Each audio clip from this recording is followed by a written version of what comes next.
Alright, magandang araw sa inyo mga boss. Meron akong ipe-present sa inyong napakagandang property dito sa Iba, Zambales mga boss. Very accessible, mayroong countryside vibe pero nasa heart siya ng Iba, Zambales. Ito yung property mga boss. Meron po yan 3 bahay, no? 1, 2, and 3. So ideally, pwede nyo po siyang pa-Airbnb o parentahan ninyo kasi malapit lang po ang dagat dito. Ito naman pong itong area na to, pagtawid dito sa property, ito, pwede po itong magamit ng inyong sasakyan. Yan. Sila din po may-ari nito, pero hindi po nila sinasama sa bentahan. Just in case lang na marami kayong bisita, pwede pong magamit itong lugar na to mga boss. Malapad ng kalsada, ang road right of way, yan o. In fact, pwede magsalubong 2 sasakyan, ano? Hindi nga lang mabilis, 'di ba? Dahan-dahan lang. Yan, malapad po. Mga nasa 1, 2, 3, 4, 4.5 meters po 'yan. Mahaba ang kanilang frontage, mga boss. Ayan, oh. Nasa ano po itong property? Nasa 1,380 square meters. Fully fenced po 'yan. Maganda yung bakod niya dito kasi true and true yung hangin diyan, mga boss, 'di ba? So doon, hanggang doon po yung property, sa dulo na yon. Tapos hanggang doon, yung sementado yung bakod, ano, yung wall. Alright, mula dyan, itong frontage niya, tingin ko na sa ano po ito, about 50 to 60 meters po ang kanyang frontage, mga boss. Ayan. Meron siyang 2 gates, ano po, isa dito sa pinaka main area, and then isa rin po dito. Dahil ito, ano po yan eh, may sariling bakod yan. Pinaparentahan po nila yan. Ayan.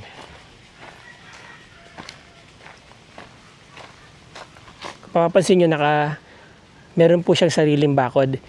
Bawat bahay po may kanya-kanyang kontador, mga boss. So ideally, pwede nyo siyang parentahan, ano? Ayan. Alright.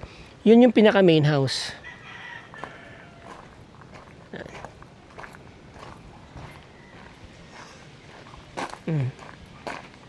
So madali mag-maneuver na sasakyan dito kasi naka-curve na dito, oh, naka-recess, di ba?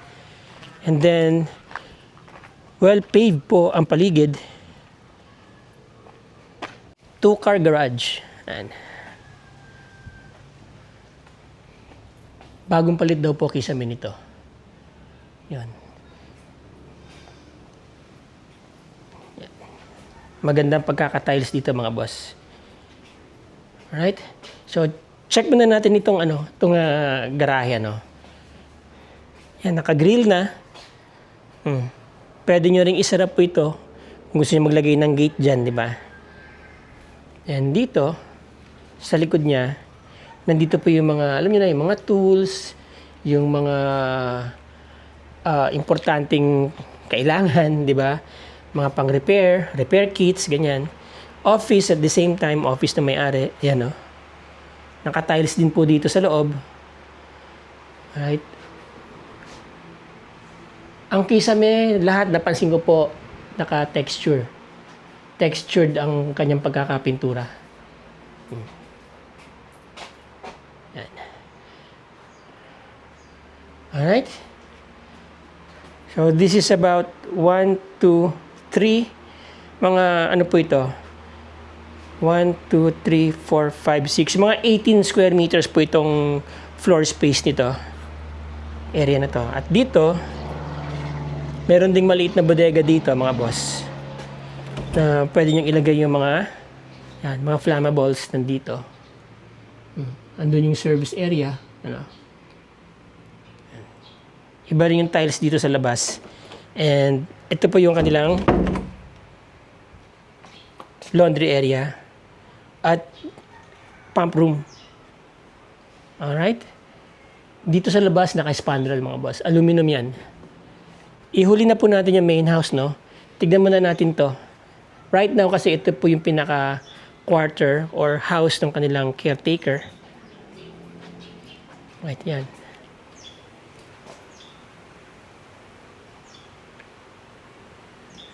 Okay? And dito, kitchen.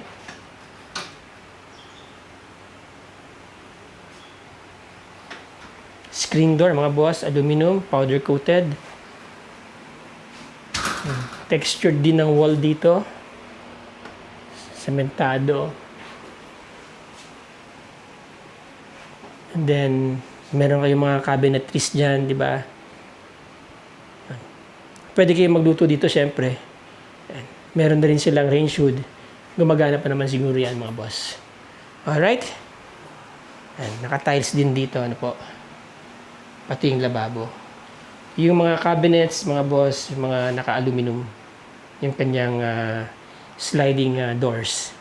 Alright. And paglabas po natin dito sa kabilang side, may toilet and bathroom dito, mga boss. Yun, oh.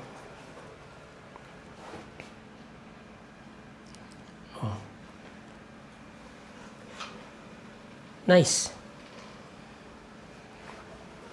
Okay. And may kabana, may kubo-kubo. And ito, may lababo dito sa labas.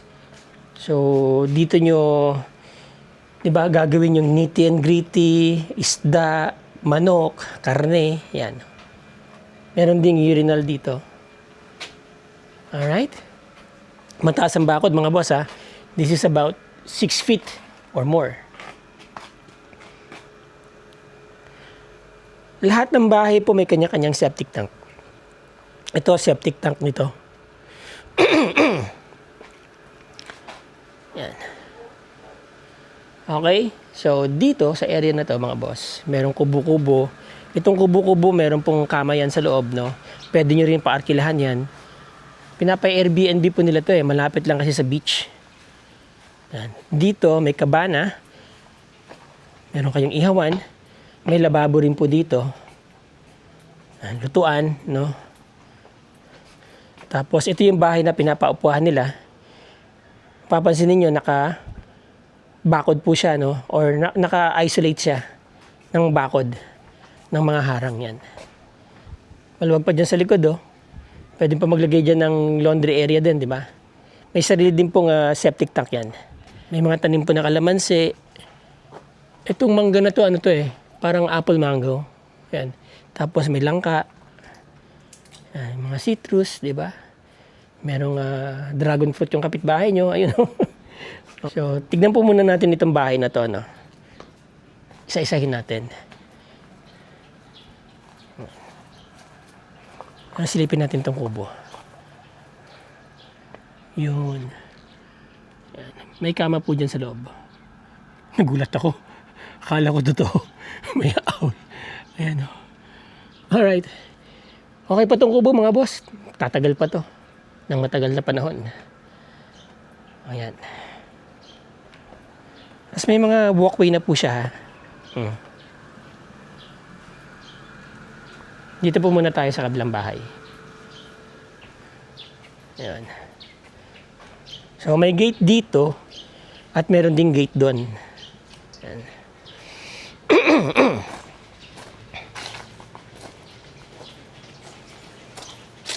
Yun.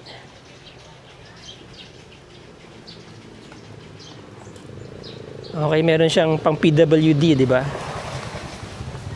Just in case na meron kayong matanda na naka-wheelchair. Yan.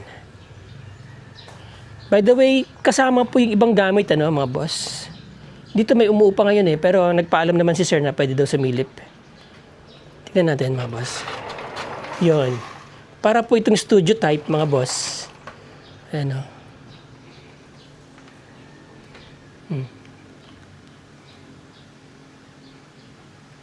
Split type aircon. Yung division po ng kwarto, merong awang doon para parang centralized yung aircon, ano, mga boss. Yan. May sariling lababo, may sariling kitchen, ano po. Toilet and bathroom. Ito. Yan, o. Yan.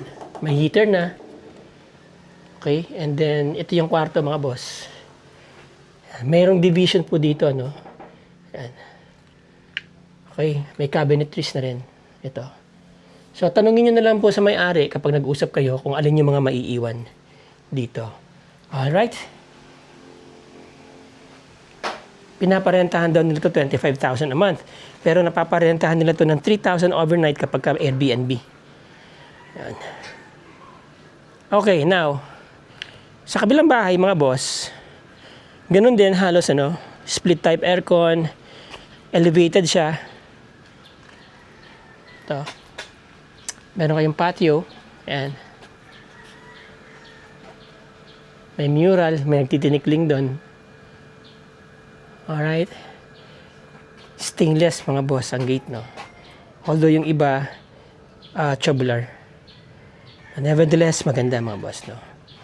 Wala akong nakikitang problema sa mga tiles, ha? Walang umangat. Maganda yung pagkaka-fit ng mga tiles, no? Alright. Solid na mga pintuan, mga boss. Lahat ng pintuan nakita ko. Actually, umikot na po ako dito kanina, eh. And here is parang studio type din tong bahay na to. Andito na yung sala. May kusina na dito. Yan. Cabinetries, toilet and bathroom. Alright, yung kanyang slide, yung kanyang cabinet dito sa ilalim made of aluminum, naka-granite. Yan. And ito po yung toilet and bathroom, malaki, ha. May hot shower na rin, mga boss. Okay, and ito yung kwarto. So basically, you have two aircons. Isang window type, yan. At isang split type. No? May mga cabinets na rin dito, mga boss. Ayan, no? Tapos, internet. May mga router po yan, kaya buong area ay meron kayong signal. So, naka-ready na po ito for pag na-acquire nyo, paparentahan nyo Airbnb. Naka-ready na po ito. Actually, pwede nyo nga siyang gawing inland resort.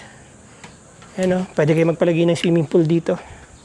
Or simply your residential house sa isang malaking pamilya, di ba? May mga anak kayo, may mga matutuluyan na silang bahay dito sa Zambales. By the way, Zambales, number 1 po ito sa sa tourism ngayon dito sa Luzon. Alright? And ito, maluwag pa yung space, at saka maraming punong kahoy, malilim, mga boss, mga sir. Fire pit po ito. Yan. Pag may mga gusto kayong sunugin, di ba? Yung mga love letters ng jowa nyo, yan, sunugin nyo dito. Yun. Fire pit. And naka-pave, tignan nyo, may mga bato na, No, kaya hindi po maputik, no. At may mga gravel na rin na naka-spread out. Ayan. Go, yun. And maluwag po ang lawn, mga boss, mga sir, ha? Ayan. Hello, yan si may-ari. Sexy ni ma'am, no? May pupuntahan lang sila. Okay. Check po natin yung kabilang bahay. Can I go inside? So, ito po yung kabilang bahay, no? Ayan. Kita nyo naman, iniwan nila sa akin itong bahay nila. Alright. Anyway, ikot muna tayo, mga boss. Yun. So, itong bahay na to, ito yung pinaka main house. Elevated din siya. About 0.8 meters siguro yan. Sa drone shot natin, makikita nyo, walang problema sa bubong. Yung mga kisame, kita nyo naman, walang mga mapa-mapa. Oregano. Diba? Sarap yan sa umaga. So, may bomba dito, mga boss. Okay itong nila, walkway nila. Ayan, o.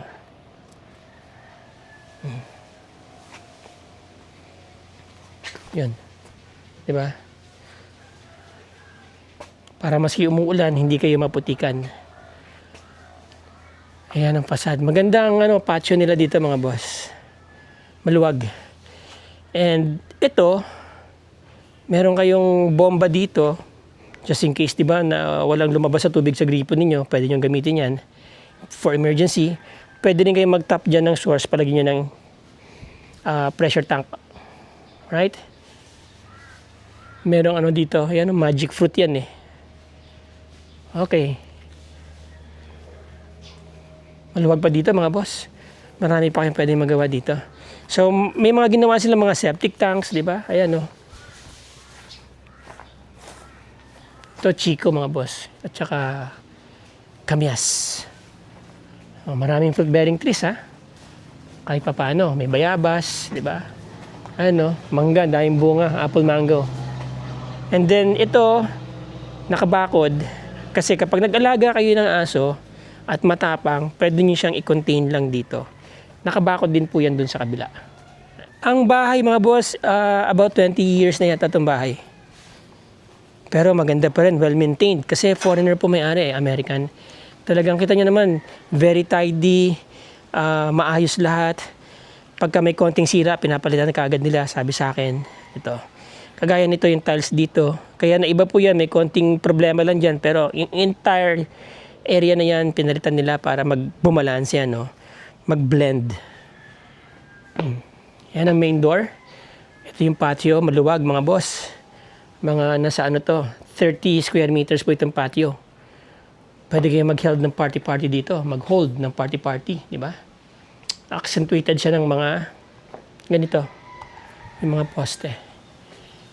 Textured ng kisame. Yan. Kita niyo yung hangin. Ganda ng pasok ng hangin, mga boss. Alright. Go. Pasok pa tayo sa loob. Maganda itong bahay, mga boss. Puro mahoganis. Okay. Sliding po ito, ha. Yan. Heavy duty. Yun, no? Wow. Alright, so ito ang living area. Living room. Malaki yung aircon, malamig. Pasok mo pa lang. Kisame. May chandelier. And may center bar ba tawag yan? Center island. Diba? May iiwan na yung ibang mga cabinetries dyan, mga boss. Ito, gawa sa mahogany po yan. Gawa yan dito sa iba. Pasadya nila yan lahat. Customized. Pati yung mga cabinets.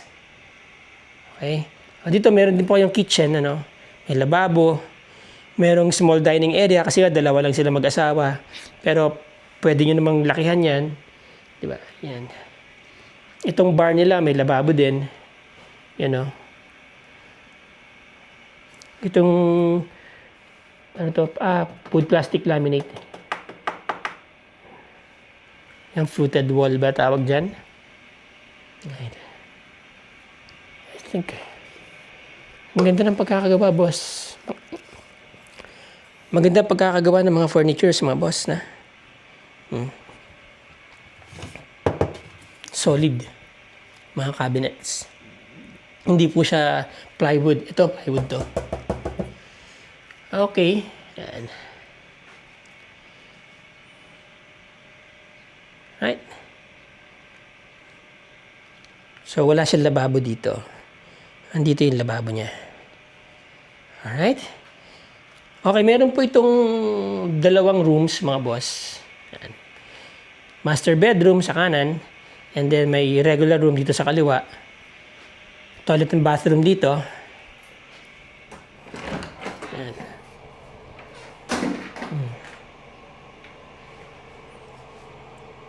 Meron dito yung hot shower. Of course. Exhaust. Lahat ng CR may exhaust, mga boss, ha. Okay? And then, itong hallway, maluwag, no? About 1.5 meters siguro yan. Or 1.2. Ito pa yung master bedroom. There you go. Master bedroom. Yan. Mga pintuan po nila, pasadya to mga to. Yan. Mahogany. Oh, nice. Yan. And may walk-in closet po yan. Dito po. Walk-in closet. Yan. So, may bintana doon. Kita nyo, may bilyaran po dyan sa labas. Okay? And then, toilet and bathroom nila, mga boss. Ito.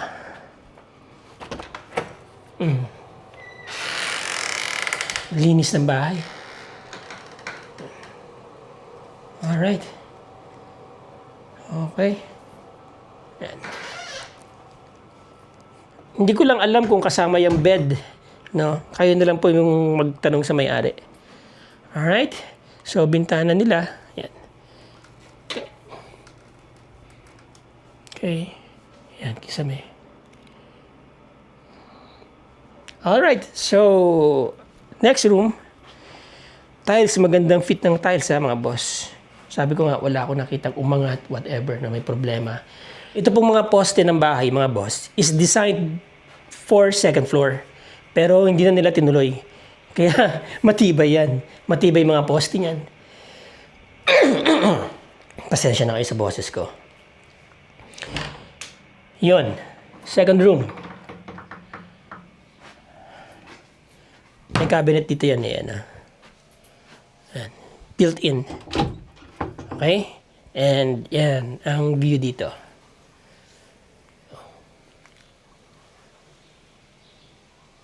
Alright. So, pagka ito inalis nyo, luluwag pa itong room. Di ba? So, solid din ang pintuan, mga boss. Alright. And dito, mga boss, yun. Meron din kayong patio dito. Yan. Bilyaran, di ba? Maluwag pa dito, mga boss. Sabi ko nga, pag mag-aalaga kayo ng hayop, dito nyo ilagay kasi may bakod po yan doon. Tapos dito sa kabila, meron po yung gate. Right?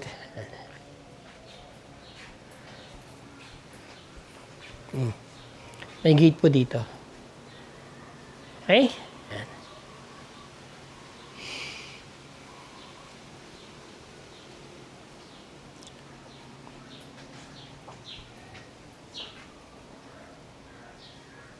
Nice. Nice house. All right.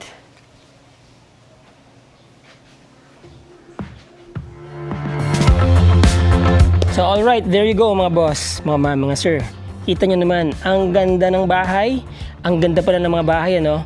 Maganda rin po yung location. So, ito pong property is located in Iba, Zambales. Malapit lang po ito sa National Highway. Actually, pwede nyo nga lakarin papuntang National Highway. Pwede nyo rin lakarin papuntang Govic Highway. Ano po? Very accessible. Maluwag ang kanyang kalsada, mga boss. About 4.5 to 5 meters po yan.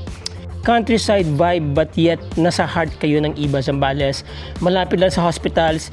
Malapit po ito sa lahat. Universities, hospitals, malls. Ang property is 1,380 square meters. Title yan, madali ang transfer, safe ang inyong investment, mga boss. Ideal po ito for a, Airbnb business o pwede nyo parentahan yung lahat ng bahay or simply yung residential house dito sa Iba. Napakaganda ng location, ano? Kung marami kayong pamilya, may mga anak kayo, yan, may mga bahay silang magagamit, di ba? Okay, ang presyo po ng may-ari is 20 million, pero willing daw sila sa terms of payment. Okay? If reasonable yung inyong offer sa down payment, they can go up to 5 years, no interest payment terms, mga boss. 5 years, no interest. Pwede po kayo mag-usap ng may-ari, ano? Basta reasonable ang inyong down payment. Doon naman sa presyo niya, pag-usapan niya rin. Negotiable naman daw po, ano po. So, marami kayong areas na pwedeng pag-usapan, mga boss. So, yung mga gustong makita itong property, schedule kayo ng tripping ninyo, sasamahan ko po kayo dito. Nandyan ang aking contact details, mga boss, mga sir. Nasa description din po ng video na to. At yung iba pang information about this property, nandyan din po sa description. Pakibasa nyo na lang, mga boss. Medyo masama kasi ang pakiramdam ko, kaya ganitong boses ko. Alright, sobrang init ng panahon.